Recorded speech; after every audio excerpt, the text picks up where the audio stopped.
have a real intimate webinar. Um, so this is how to legalize your Airbnb webinar. It's pretty simple. So as I was saying before, I made it as smooth and simple as and easy to understand as possible for you, so that you can have more or less more clarity and a good idea of how you should approach this process. There's many cities. There's they all change. They all have their regulations. They all have their own way of doing things, and some are more strict than others. Some make it even impossible. And I'll give you a few examples of who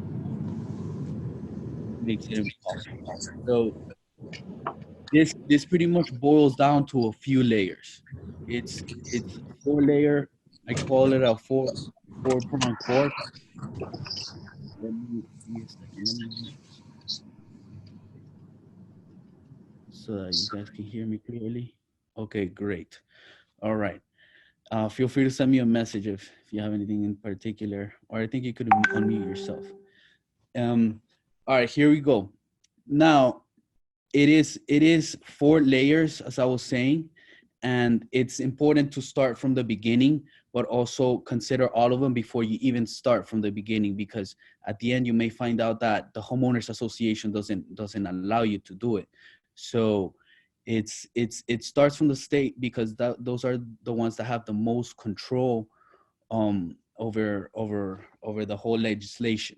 Now we go to state and then the county and then city license and condo. I'm gonna go into detail on exactly each one of them and how you can approach it. We're gonna have a list of links for you so that you can easily guide yourself and know more or less where you're standing, even even um even the city that your property may be located in case you're not aware. Welcome, Alex. All right, so we're gonna start with the state licensing.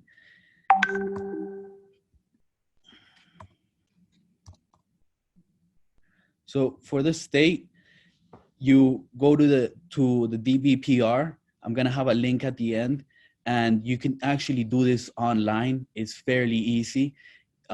It's a question of filling out, the form, name, property address, and submitting. Of course, you have to pay them. Majority, this is, governments, they want to be paid, and that will allow you to have the state license. Now, the state license, it's important because they're all after this first process, they're all gonna ask for the state this form for the number that the state gave you, and then you can proceed. You won't be able to proceed if you don't have the license with the DVPR already.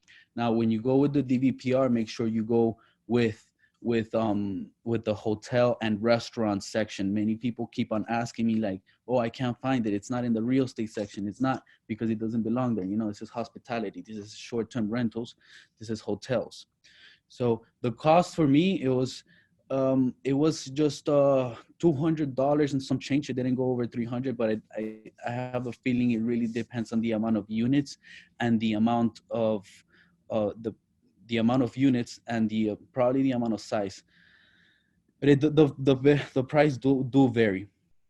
Now, here we go to the second layer, and this is the municipality. So what determines what municipality or city you belong in is where you're located in. Okay.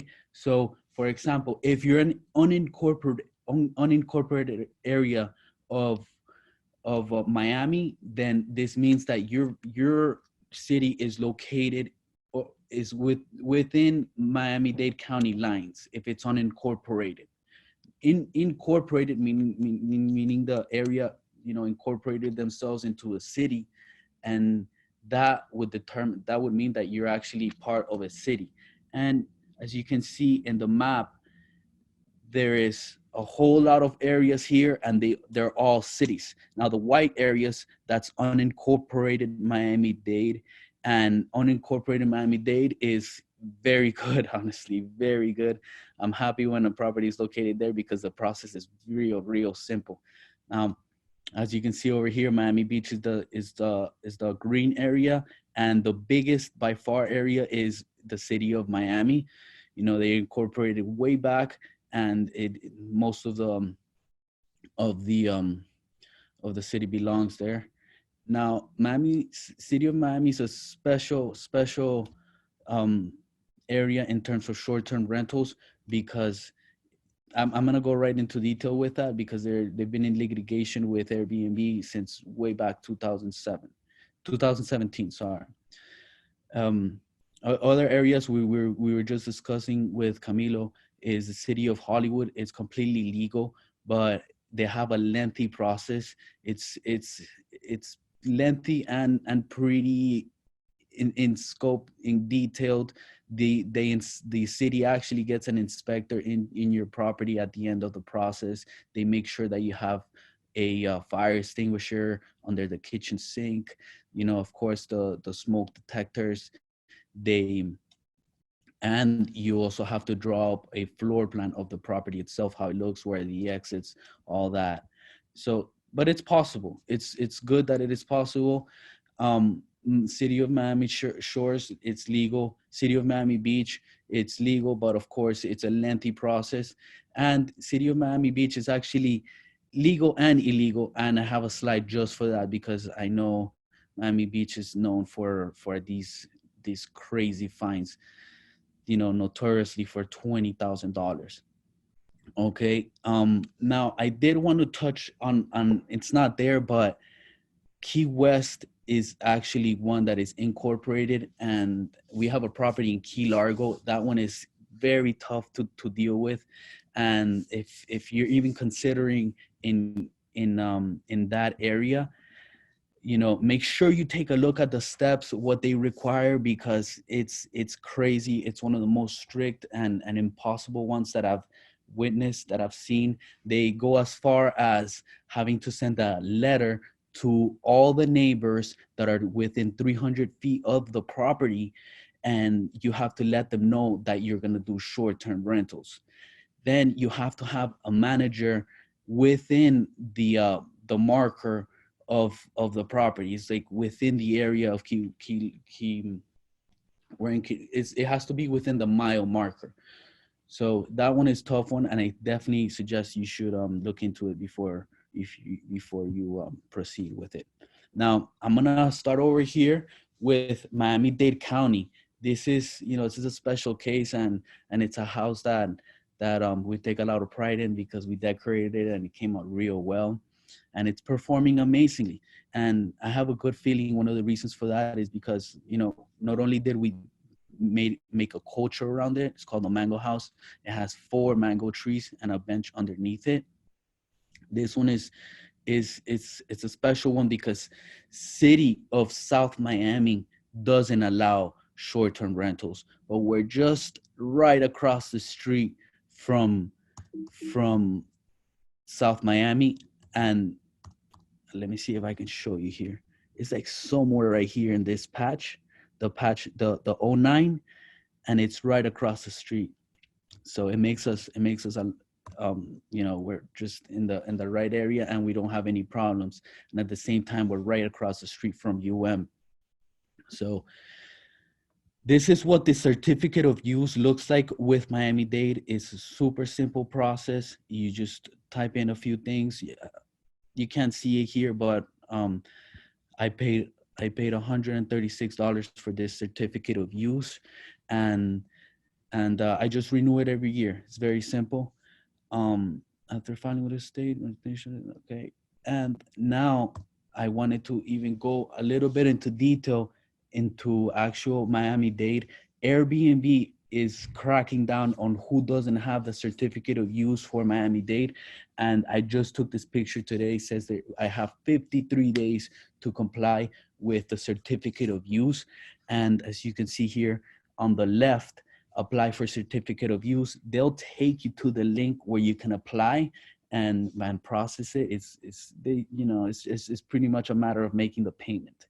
And then you go over here to add your certificate number to your listing, and you pretty much copy paste the number over here, just like the one that I have.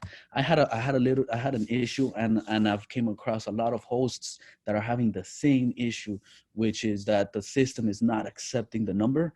And I reached out to Airbnb, and it seems like it's an IT problem on their part. They're they're working on it, it's what they say, but I don't worry too much. It's their problem, and I mean, to be honest, they should be prepared to receive all this number before requesting it. So that's the story in Miami-Dade County and the Mango House. We're gonna give another case study of City of Miami Beach. So you can see this is the short-term rental map, and I'll have this short-term rental map for you right in the links at the end. You can click on it and zoom in and see exactly where you stand as far as in the city of Miami Beach. Um, the red areas you can do it, and it's exactly where you will get fined, and where they'll do the infamous $20,000 fine. The yellow areas is a matter of actually going to the city and checking in with them. Sometimes some hosts, they even do it in the red areas. They'll take the risk. Some, I've spoken to some, and it's, they consider it the cost of doing business. In my book, I don't think it's worth it. Not worth it in the long term, at least. Some people may have taken the risk for the Super Bowl. But yeah, there's been some infamous nightly raids where the city just comes in. There's been reporters with those raids, and yes, they do kick your guests out. Now, we were actually undergoing a process on a multifamily. It was pretty large building, 20 units, and we wanted to make sure that the fire and ADA building department, everything was complied with. So it's they do have inspections by all the departments. I'll be honest with you, not maybe a case where some of the inspectors don't even show up, but they do approve it. So and yeah, part of the process, they require that all the building permits are closed, and you're and you don't have any liens, anything wrong with the city, and then so that they can issue you your your license with the Miami Beach. Okay, so that's a pretty good example of City of Miami Beach. As you can see, this is actually Airbnb on to the right. This is BNB Vester, and people do it everywhere, regardless of whether they're in the red area or not. These red dots they indicate a short-term rental property. It's BNB Vester is an Airbnb short-term rental income analysis tool, and it gives you a good idea of what the hosts around the area are making, and even you can go to their listing and take a look at the ones that are performing well, and see what they're doing. See the pictures, see the decorations. There's a reason why they stand out. We're gonna go ahead to the next slide, and this is the fourth layer that goes to this legalization, and it is important. It could be actually the most important, and it's one of the layers that I definitely suggest you should look into before even starting the entire process, because the association may even not allow it at all. And so you'll have a problem within the first 2 weeks of being online on the listing, because condos are so close and tight that you can hear more often than not what's going on in the other units, especially if they're throwing a party or they're being loud. So the way to do this with your condominium is go to the association governing documents, the bylaws. They should have been provided when you did a purchase, and they'll have the rental restriction there. And if there is rental restrictions, they will they must specify what they are. More often than not, I'll just pick up the phone and call the association and ask them what the rental restrictions are without mentioning short-term rentals. And then I'll go into detail if they do elaborate a little bit on it. But this picture on the right is actually one of the units we manage. It's a beautiful unit on the Opera Tower. Opera Tower it's a funny one because the whole pretty much the lobby turned into turned into a check-in desk. Yeah, and all you see is bags coming up and down. Um, but that this property has worked real well, and we've gotten a couple more clients just from the success of it. Now, that's not to say that not all condos allow it. There's a good amount that do, and I can share a black. It's called the short-term rental black book, I believe, and it's a website where you have a lot of the ones that allow it listed there, and yeah, throughout Brickell and everywhere. Now there is some more developments coming to being developed in downtown, where they're powered by Airbnb, and they're powered by Airbnb, and they support the short-term rental program. They even have some management in-house programs for this. So it's pretty neat that we're seeing where the future is going, and where they see that there is a need, and where where society wants to go to, more or less. Okay, so this is pretty much it. If you guys have any questions, anything in particular that you want to talk about, feel free to send it to me on the chat, or reach out to me. This is our company website to the bottom left, and all our phone numbers are there. I will share with you guys. If you signed in for the webinar, then that means that I must have your email, and I will be able to send you all the links that I'm talking about. If you can, I'm not sure if you can press that button. I'm not sure if you can press the button to download, but regardless, one of our team members will go ahead and send you the links that we discussed, and things that you should look into before hosting. And pretty much to recap, there's 4 layers, and the 4 layers are the it starts with the state, county, city, and condo. State being the first because it's the most important. County because you want to determine whether you need to apply to the city or the county, and if you need to apply to the city, then go and through the city guidelines and what you need to do so that you're prepared for this application. I can't go in specifics for each city because it would be a crazy process. There's tons of cities just in Miami. And then the condo homeowners association, that's definitely something that you should also look into, because you want to make sure that you're in the right building, and that they're okay with you doing it, because if not, you'll be caught doing it very quickly.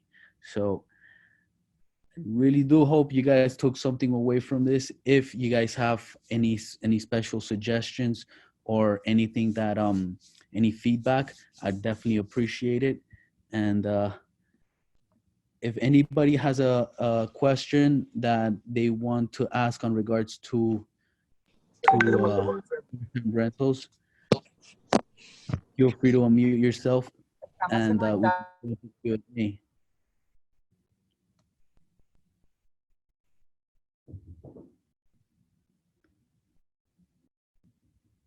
Hey, Rodman, I see you there.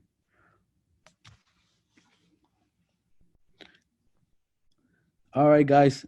See you. We might not have many questions. I thank you definitely for being part of this webinar. And as you can see, Vegas is behind me. I'm gonna go enjoy the GrowthCon. It's a business conference. Thank you again, and hope you guys have an amazing day.